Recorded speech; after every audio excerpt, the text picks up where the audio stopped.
ఎన్నికల్లో ప్రజలకు ఇచ్చిన హామీలన్నింటినీ సీఎం చంద్రబాబు నెరవేర్చుతారని మంత్రి కొలుసు పార్థసారథి అన్నారు. నెల్లూరు జిల్లా వింజమూరులో సుపరిపాలన తొలి అడుగు కార్యక్రమం నిర్వహించారు. కార్యక్రమంలో గృహ నిర్మాణ శాఖ మంత్రి కొలుసు పార్థసారథి పాల్గొన్నారు. ఇంటింటికి వెళ్లి కూటమి ఏడాది పాలన గురించి, ప్రభుత్వం చేస్తున్న అభివృద్ధి గురించి ప్రజలకు వివరించారు.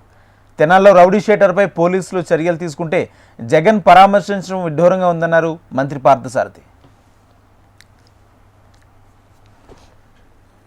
గౌరవ శాసనసభ్యులు సురేష్ గారి ఆధ్వర్యంలో సుపరిపాలనలో తొలి అడుగు కార్యక్రమాన్ని నిర్వహించాం.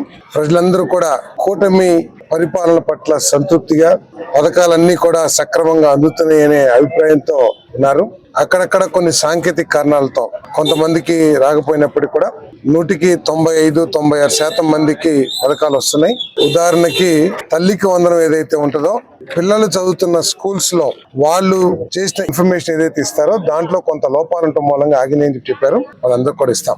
చంద్రబాబు నాయుడు గారి నాయకత్వంలో కూటమి ప్రభుత్వం ఈ రాష్ట్రాన్ని అన్ని విధాలుగా అభివృద్ధి చేయాలని, సంక్షేమం కానివ్వండి, అభివృద్ధి కానివ్వండి, పరిపాలన కానివ్వండి, అన్ని కూడా సమాంతరంగా వెళ్తేనే రాష్ట్రం అభివృద్ధి చెందిద్ది.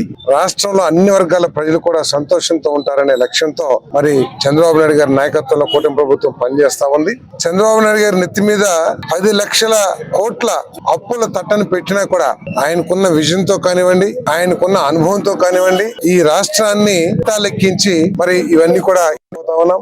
అదే విధంగా మరి ఆగస్టు 15 నుంచి ఉచిత బస్సు మహిళలకి ఇచ్చే కార్యక్రమం కూడా చేయబోతా ఉన్నాం. అన్న క్యాంటీన్ కూడా మరి శాసనసభ్యులు సురేష్ గారి ప్రయత్నంతో వింజమూరులోనే అన్న క్యాంటీన్ కూడా నెలకొల్పబోతా ఉన్నాం అని చెప్పేసి మనం చేస్తాం. దీనికి తోడు మరి రోడ్లు కార్యక్రమం కానివ్వండి, రోడ్లు గత ప్రభుత్వం ఏ విధంగా ఉంది, ఈ ప్రభుత్వం ఏ విధంగా ఉంది, ప్రజలందరూ కూడా స్పష్టంగా అనుభవిస్తున్నారని చెప్పేసి నేను మనవి చేస్తాను.